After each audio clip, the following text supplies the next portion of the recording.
Hi, folks. I'm Marie Williams again. Miguel Gasqueo, Many Feathers Woman. Welcome back and thank you for following these episodes. Welcome back to the elders, my tribal people, and brothers and sisters across the world.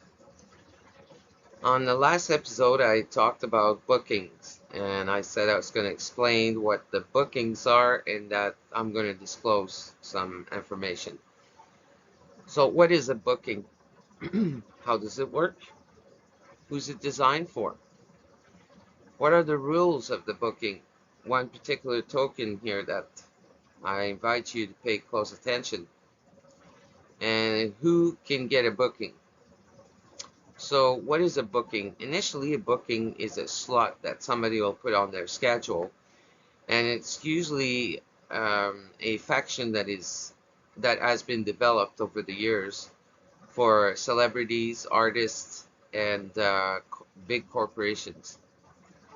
Because in every business, as a businesswoman, I understand that concept is that, and it's quite viable. I mean, um, time is money. So in their mind, right? Well, and it's true.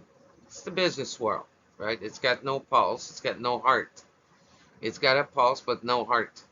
Okay, and yeah, it's all about greed and embezzling money from people.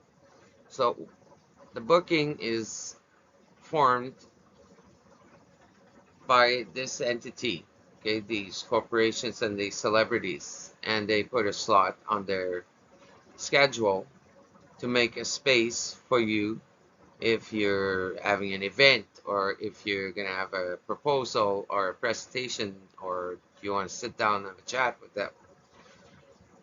So in the case of this individual here, it's mostly like to meet and greet, have some events, sit down with families, or some ditzy that he does online that you see. These are bookings, and the instance of this tragedy is about a booking. So how does it work? Is that initially they can't just sit there and receive a bunch of forms asking for bookings, and then people are chasing them around to see if they're serious about the booking. So what they do is that they ask you to pay 2,500 bucks. That's the initial fee to receive the form, because initially you don't know what's on the form, and when they send you the form, you have to pay prior to get the form. Then you get the form.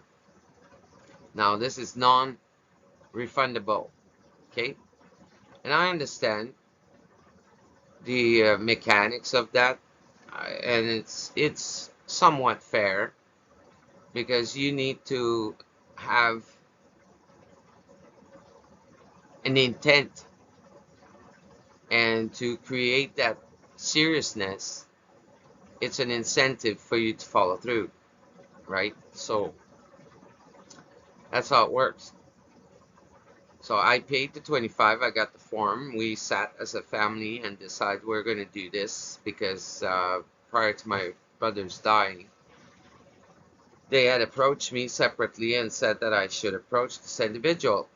Okay, so to me, the story was about our family that knew each other's in the past and that rubbed shoulders and share some meals and etc. etc. So to us, they're family to us because they're tribal people, and we mingled with them at some point because of my grandfather's involvement with wrestling and boxing, and his dad and my grandfather and whatever, and my family's involvement with Tawdry the Giant.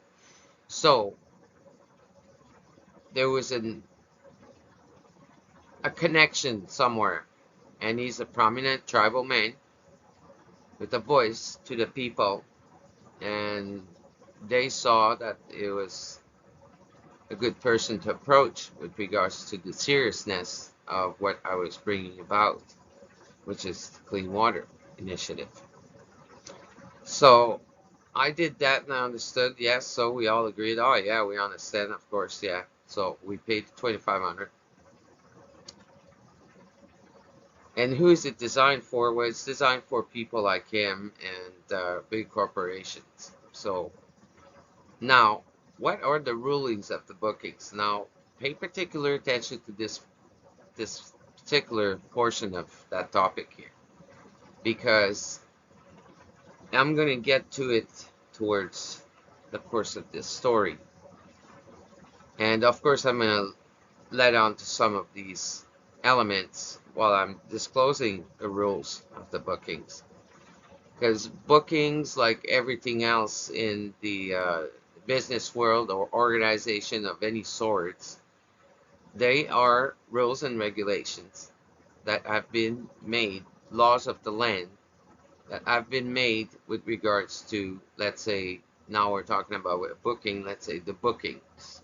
Okay, so the laws of the land have various elements, which some are um, in the treatment of the individual that you're selling a product to or attempting to have a booking with. Um, and some of it has to do with business. So some of the rules and the laws of the land about business are implied in this booking. Okay, so and some of the human interaction rules and regulations, such as civil rights, human rights, fairness, business fairness, and due diligence, and etc., is implied. Where it gets screwy is when these corporations, they all have their own visions and their own policies. I'm sorry. So these own policies is where there's a disconnect, because these policies are often not very well monitored, and they might mean this, but they can do that because of the instance of, I'm going to say it, discretionary power. Okay? Discretionary power means that you're given an individual to make decisions outside of the spectrum of these rules. That's the discretionary, at the grace discretion of the director, okay, or whoever's individual involved. So here there was too many people involved, and I'm going to show you. And management can put a stick in your wheel anywhere, anytime. They don't want you to meet with these individuals. You're not going to meet them, okay?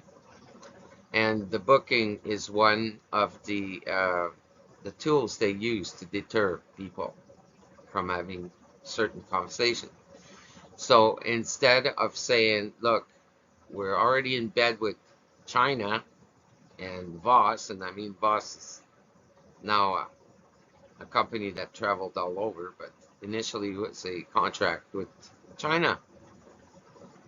And what's up, China?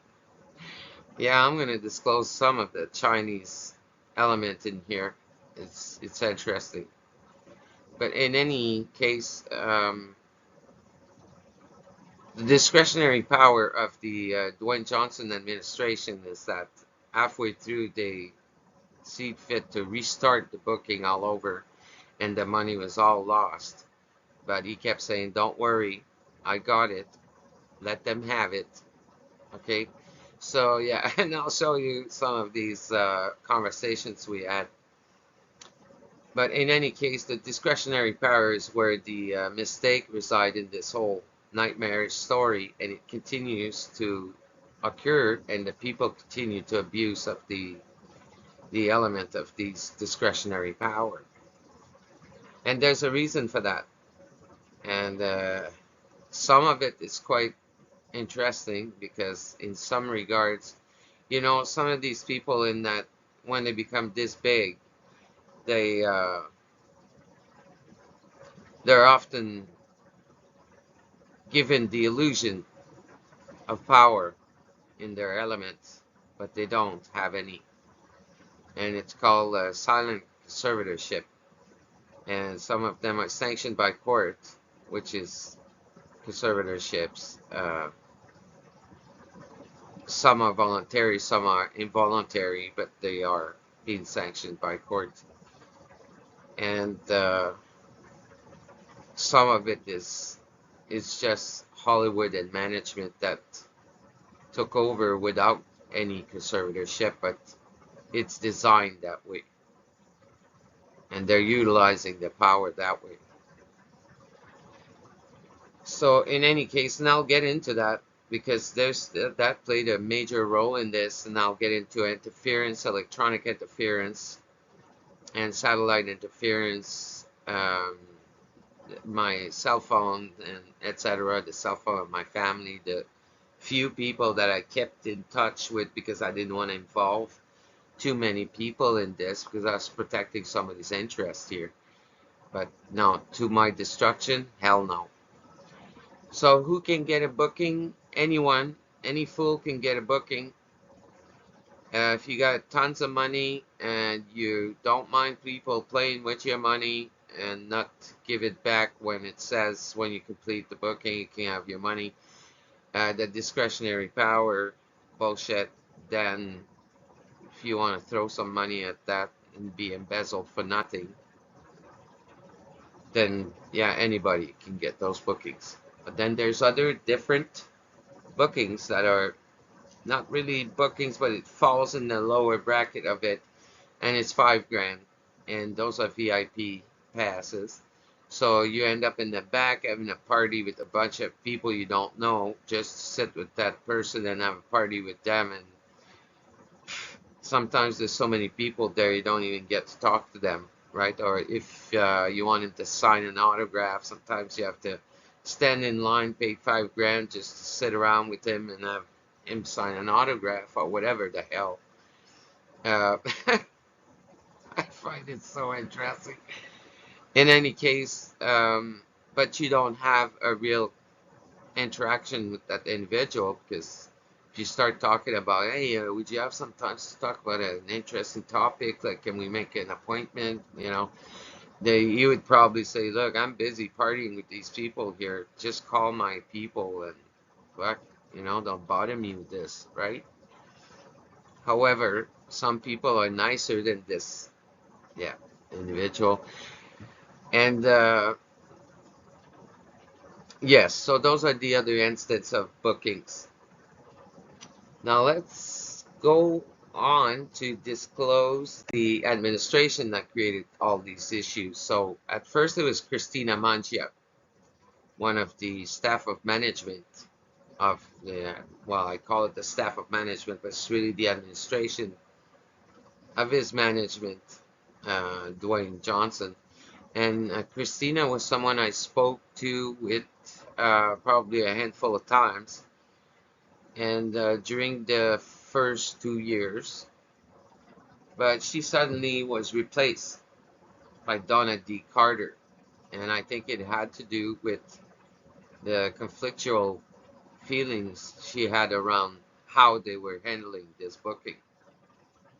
And so, and at first, this is the first approval form. Okay, so there's a second one, and that's where I was telling you to pay attention to the discretionary power. Well, that's where it starts to get a little screwy, and it became destructive, and I wanted out of this. So this is the stamp of approval. There's the initial there of Dwayne and herself. And then it says at first they were using these agencies, the celebrity meet and greet, whatever. And these agencies kind of fall behind because there was people abusing that system and trying to embezzle people's money. And I discovered that as I went along, as I don't want nothing to do with that agency and just put my money somewhere else. And I'll show you where it went. But in any case, Donna D. Carter replaced Christina Mangia, and none of us were happy about that because, yeah, she's a tyrant. But in any case, she was working directly with the people that were interfering in this story here to make this a nightmare. Okay, and we'll get to that as well. So here's the address of these wonderful people. Okay, So you got Christina Mangia. Hi, Christina. The world will know you were involved in embezzling somebody's family, destroyed somebody's family. Christina Mangia used to, and probably still, reside at 2680 Frederick Douglass Boulevard in New York, New York. There's some very nice apartment in that area. Quite lovely. Uh, in any case, and Donna D. Carter, she's still involved. Okay, and I'll show you some texts from not long ago. She's still very much involved. Uh, she lives at 255 Skyline Drive, Locust Grove. So shout out to Locust Grove. You have somebody that spends all day long embezzling money from families and destroying people's lives. And Oklahoma. In any case, you'll see some interesting factions about that individual, and here's the some of the interference during that time was Linda M. Yang. She accepted some payments at some point, and she didn't give it to where it was supposed to go. And that's what happens when you involve too many people into situations like this. Okay, so she used to live at 1 Monterosa Court in Sacramento. However, Linda likes to hide and live in hotels, fancy hotels, in that vicinity of probably. She's in California, anyways, and she's hoping that things will get better for her while she's staying in a luxurious hotel. Uh, yeah, I have some comments about her, but I'm going to be nice here. But the only thing that's going to get better for you, Linda, is if you spend a little time in jail and start facing your demons and give back what you have stolen. Actually, there's a few more people, but we'll talk about them and I'll disclose them a little later during this series. And some of them are pretty close to him, and some people just refuse to hear the truth and to face the truth. And if they were to face it, it would be too dramatic for them and they wouldn't be able to handle it. So, in any case, I'm just going to say that, and I'm going to send a shout out to some fellow there named Nelson. How's it going, Nelson? Nelson from Texas. Okay, Nelson, it's happening, and yeah, your people will recognize you in these few conversations I'll have at some point about you on episode 4. So Donna D. Carter, this is where she lives, and this is all the place she ever lived. And yeah, this is through the investigation, and she's got a partner, Edward Earl Carter. And I'm not going to say too much about it, but earlier I talked about electronic interference and etc. And oh, behold and behold, uh, Edwards. If you call that number, you guys, you'll hear him. It's about communication. Okay, so I'm just putting this out there. And for the last little while, there's this Ashley Gutierrez that's been living there for quite a little while here. She's got 2 children, so I'm not sure if she has any hands into it. But I suspect she does, but maybe the house is divided in a way that, but that's the same address, so she lives in there with them. But my beef is with these people here. Okay, so if she's involved, then she'll get caught. I can tell you. Now, here, evidence is a bitch. Okay, so here's some evidence. Okay, so the first, let's go to the middle form, which is that's the second form I was accepted from. No, yeah, there was a second approval, and they were still operating under the meet and greet association, celebrity meet and greet. And But the second form I was sent when everything started changing and they started asking for more money was the middle form here. So they asked me to pay an additional 2,500 after 2 years because they were like, this is taking too long. Well, it wasn't taking long. They were just changing the price as they went along with their discretionary power. So when, let's say, Joe would come in the room, go, no, no, no, we're going to change that to this price. And then he would come to me and say, well, Marie, they changed the price and they're not happy, blah, blah. And that's fine. I was like, really? Well, I'm not happy either, right?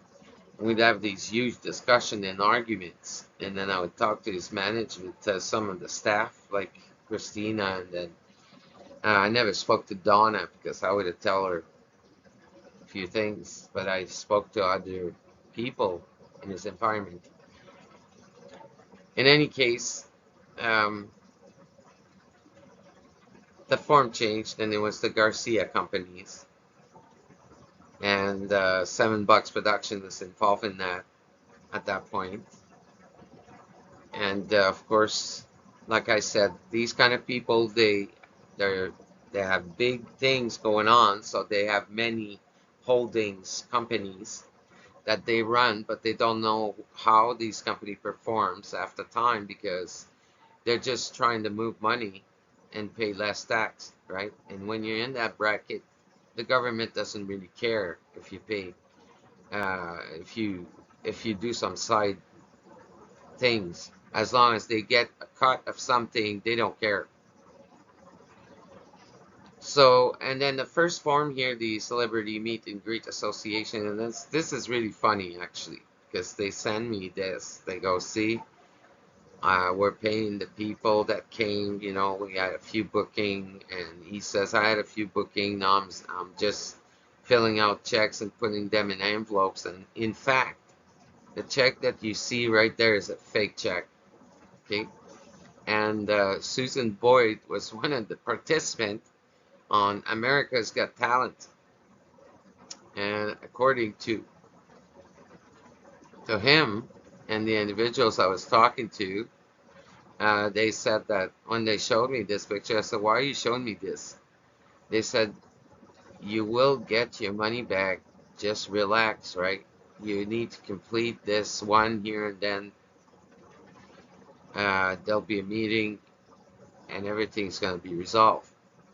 But it was becoming quite abusive and destructive, right? Not the people weren't being mean like when they spoke, but they were really aggressive, and he was not helping either. He wanted this to go away so that we can finally sit down. However, they were making this impossible for me and for him. So I was like, wow, this is crazy, you know? Like I have to run a company here. So that was on the third year.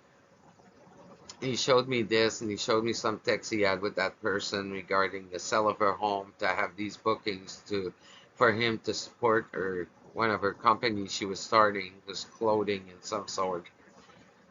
And I was like, wow. And really, Susan Boyd came and had, did she sing? She came and had a booking with you. And of course, in between all this, he had all these other things to do. And this was the second approval. And that's when the price changed again. Okay. So the price changed, and I got the second approval. Because when the price changed after the first approval, which takes a while, then the second approval came, and then right after that, another change in the amount of money. But I'll get back to you on that on the third episode. Eventually we're gonna talk about these again. But I'm just giving you a little tidbits of this and that here. But these are some of the evidence. Those are the forms I had to fill out. And yeah. And on the first one that you saw, I kind of vetted my information and such here. But and I'll show you some fake checks that I have too. that was sent to me by, yeah, I'll show you some information about your prize horse here. Okay, well, thank you. Thanks for watching. And yeah, Johnson, it's coming about here. There'll be, yeah, the rest of the evidence is not going to be pleasant for you. In any case, you wanted to destroy somebody's life and you refuse to follow through with the agreements that you signed yourself. Well, there's problems, and I'm going to disclose all of it. Thanks, folks, and thanks for the elders. Thanks to Tinigi Soul Squats, Merengis Ganse, Kakido Wagomaganak. Talk soon on episode 3.